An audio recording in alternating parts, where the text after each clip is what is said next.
the fourth day of Navaratri, the Chaturthi, goddess Kushmanda is worshipped.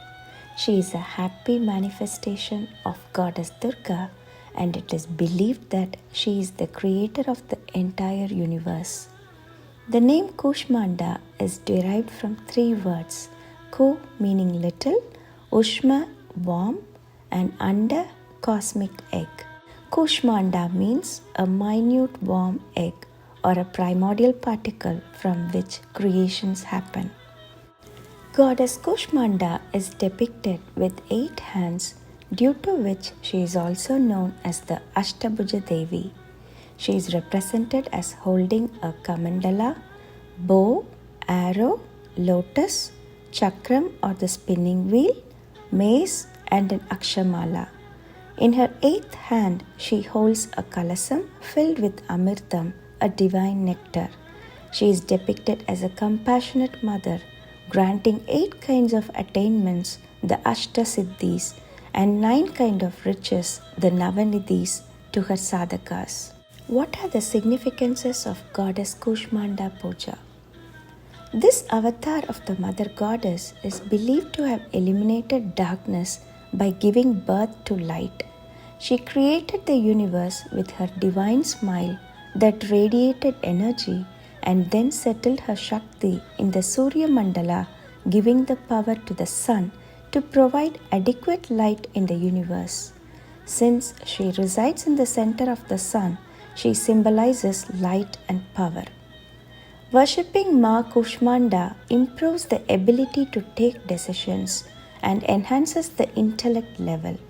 Her devotees gain strength to fight against ailments, troubles, and hurdles of life. Her abode is in the Anahata Chakra. Anahata, or the heart chakra, is the 4th primary chakra according to the Hindu traditions. In Sanskrit, Anahata means unhurt, unstruck, or unbeaten.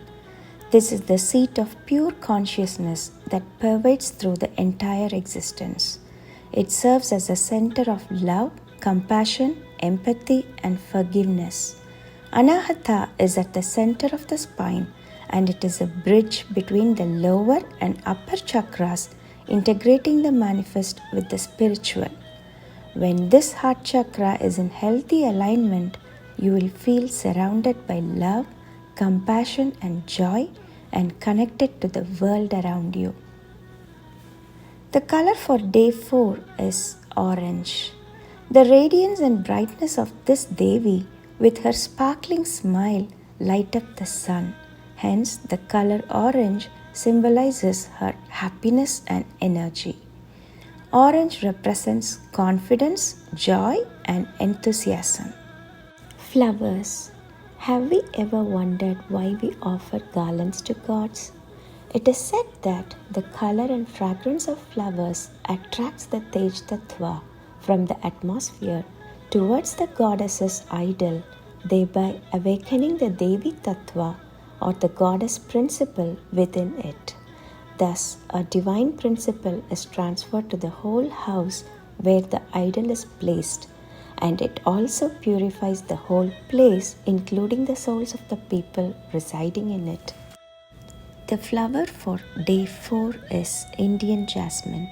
It symbolizes love, beauty, and modesty. Let us now see the mantra for Goddess Kushmanda. Om Devi Kushmandayai Namaha. Om Devi Kushmandayai Namaha. Om Devi Kushmandayai Namaha. The Dhyana Shloka goes as follows. Sura Sampurna Kalasham Rudira Prathame Vacha Dathana Hasta Padmabhyam Kushmanda Shubhadastume. Sura Sampurna Kalasham Rudira Prathame Vacha Dathana Hasta Padmabhyam Kushmanda Shubhadastu me. Sura Sampurna Kalasham Rudira Prathame Vacha दधानाहस्तपद्माभ्यां Kushmanda शुभदास्तु may